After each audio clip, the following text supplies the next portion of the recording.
It's autumn, the time of year when millions of Americans renew their love affair with guns and head for the woods in a preemptive strike against the war they wage against wildlife. Hunters justify this slaughter by claiming to reduce incidents of human-animal conflict.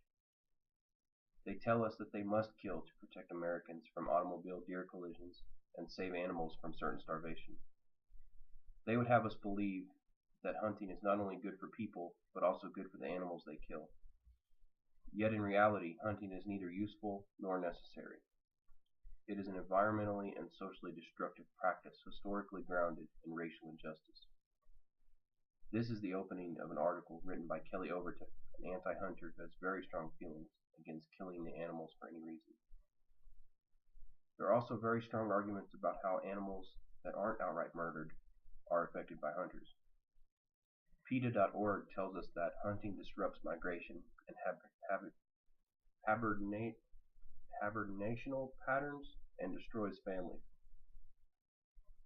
For animals such as wolves who mate for life and live in close-knit family units, hunting can devastate entire communities. The stress from which hunted animals suffer can severely compromise their normal eating habits, making it hard for them to store enough fat to make it through the hard winters.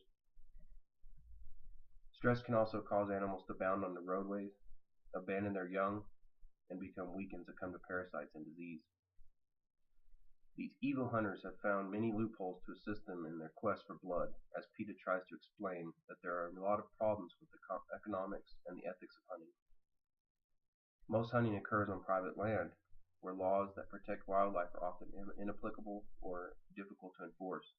On private lands that are set up as for-profit hunting reserves or game ranches, hunters can pay to kill native or an exotic species in canned hunts. These animals may be native to the area, raised somewhere else, and brought in, or purchased from individuals who are trafficking in unwanted or surplus animals from zoos and circuses. They are hunted and killed for the sole purpose of providing hunters a trophy. Most game ranches operate on a no-kill, no-pay policy, so it is in the owner's best interest to ensure that the clients get what they came for. Owners do this by offering guides who are familiar with the animal's locations and habits, permitting the use of dogs and supplying feeding stations that lure unsuspecting animals to the food while hunters lie in wait. The USDA explains some problems with hunting by saying, not only does hunting jeopardize nature's balance, it also exacerbates the problems. For example, the transfer of captive bred deer and elk between states for the purpose of hunting is believed to have contributed to the epidemic spread of chronic wasting disease. As a result, the U.S. Department of Agriculture, the USDA, has given state wildlife agencies millions of dollars to manage deer and elk populations. IDAUSA.org speaks on the fallacy of conservation. Wildlife management, population control, and wildlife conservation are euphemisms for killing, hunting, trapping, and fishing for fun. A percentage of the wild animal population is specifically mandated to be killed. Hunters want us to believe that killing animals equals population control, equals conservation, when in fact, hunting causes overpopulation of deer, the hunter's preferred victim species, destroys animal families, and leads to ecological disruption as well as a skewed population dynamic. Because state wildlife agencies are primarily funded by hunters and other wildlife killers, programs are in place to manipulate habitat and artificially bolster game populations while ignoring non-game species.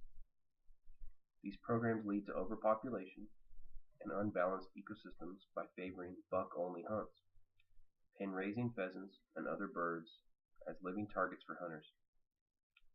Transporting wild turkeys, raccoons, and other species across state lines to boost populations for hunters to kill, trap, and thereby exterminating predators such as wolves, mountain lions, in order to increase prey animals like elk and deer, to then justify needing to hunt for population control. In conclusion, animals have feelings just as you and I. They don't want to be hunted, hurt, or pressured any more than we do. It is our responsibility as caring humans to make sure all of the world's creatures are protected.